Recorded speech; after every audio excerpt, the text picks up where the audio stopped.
ऐसे कैसे हो सकता है कि एक कलेक्टर ने 1985 में यकायक उसको ख्याल आया कि मुझे इंडियन नेशनल कांग्रेस बनानी है, और उस कलेक्टर का नाम था A.O. ह्यूम। उसने ये किस लिए बनाई कि भाई 50 साल बाद तुम्हें मार के निकाल देना यहां से, इसलिए बनाई थी उसने। ये नींव ही गलत रखी थी इस कांग्रेस की। ये सिर्फ बनी इसीलिए थी कि कुछ लोगों को सत्ता की मदद से क्रिएट करा जाएगा, उसमें गांधी जी भी एक शामिल थे। लिहाजा पैंट कोट ऐसे ही नहीं उतारा था उन्होंने। जब वहां से लौटे थे उनको मालूम था कि इस देश की भोली भाली जनता के बीच में उसी लिबास में जाओगे, वही बातें करोगे, तभी यह देश एक्सेप्ट करेगा।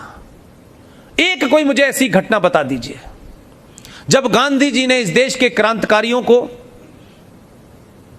उनकी पूरी मुहिम को दबाने के लिए अनशन न किया हो। अहिंसा का ड्रामा कहां से खड़ा हुआ? अरे ये समाज तो इतना अहिंसक है भाई। मैं तो इन लोगों से बार बार कहता हूं कि आप दुनिया के एकमात्र ऐसे समाज हैं कि आपका हर देवी देवता, उसके हाथ में कोई ना कोई हथियार है। यानी आपके देवताओं को, भगवानों को, जितने भी रूप हैं, उन सबको हथियार की जरूरत पड़ गई, लेकिन आप उनसे भी आगे कि आपको जरूरत ही नहीं है।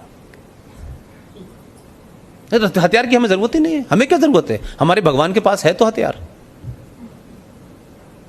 हम उसके बावजूद भी अहिंसक हैं भाई।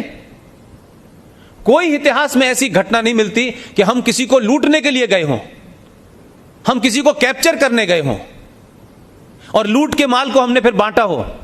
लेकिन आप जिस मानसिकता से लड़ रहे हैं, उस मानसिकता में क्या कहा जाता है? लूट का माल बराबर बटेगा।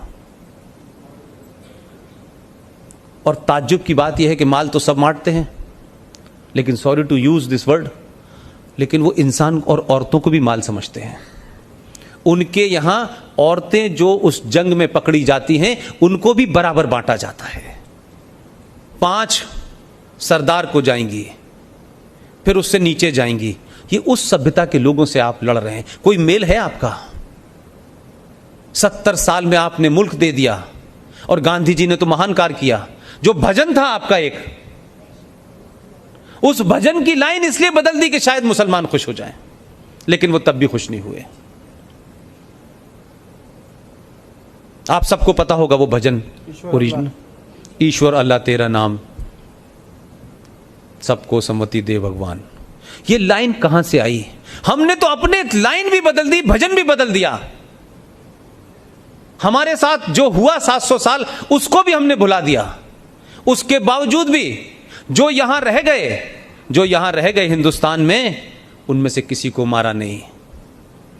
लेकिन पाकिस्तान में जिन्ना साहब ने अपना आखिरी भाषण जो दिया था कि मुल्क बंट चुका है, पाकिस्तान में जो रह रहा है वो पाकिस्तान का नागरिक रहेगा, उसका मजहब कुछ भी हो।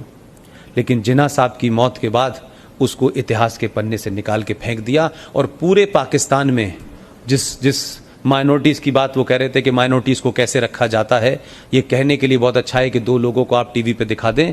पूरे पाकिस्तान में विभाजन के वक्त जितना हिंदू था, घट करके 1.2% रह गया है।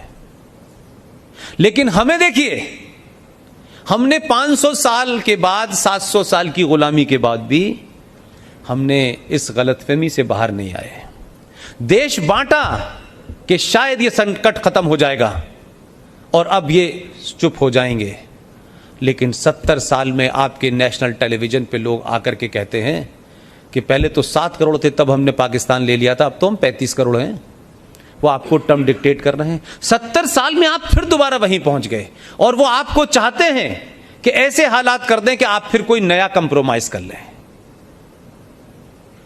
लेकिन मैं चाहता हूं इस बार कंप्रोमाइज नहीं होगा। क्या बात है? कोई कंप्रोमाइज नहीं होगा। कोई कितना बड़ा भी ताकतवर लीडर पैदा हो जाए हिंदुस्तान में, हिंदुस्तान के बारे में फैसला लेने से पहले आप सबसे पूछना पड़ेगा। बगैर आपकी सहमति के ये मुल्क न किसी को दिया जाएगा, न इसके टुकड़े होंगे।